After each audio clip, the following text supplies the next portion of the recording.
ফুটবলের রাজা Lionel Messi কিংবা পেলে ম্যারাডোনা হলেও স্কিলের রাজা একজনই, কোনো তর্ক ছাড়াই তিনি রাজা। নিঃসন্দেহে সেই ব্যক্তিটি নেইমার জুনিয়র।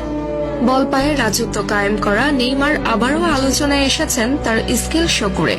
সান্তোসের হয়ে স্কিল শো করে আলোচনার কেন্দ্রবিন্দুতে পরিণত হয়েছেন নেইমার।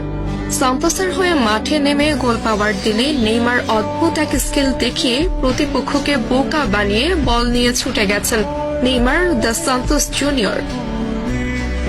এমন নেইমারকে যেন ভক্তরা খুঁজছিল।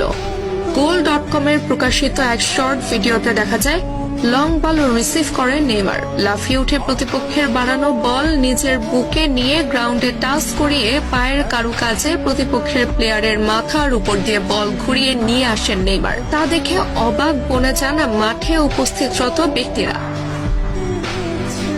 একজন ফুটবলার কতটা পারদর্শী হলে অন টাইমে এমন স্কিল শো করতে পারেন সেটি যেন আলোচনার বিষয়। নেইমার বরাবরই সফট স্কিলের ফুটবলার। বল পায়ে প্রতিপক্ষকে বোকা বানাতে তার মতো প্রসিদ্ধ ফুটবলার আরেকজন নেই বললেও মোটেও ভুল হবে না। তবে এমন স্কিল ফুটবলারের সার্ভিস সান্তোস কতদিন নিতে পারবে সেটি মূল প্রশ্ন।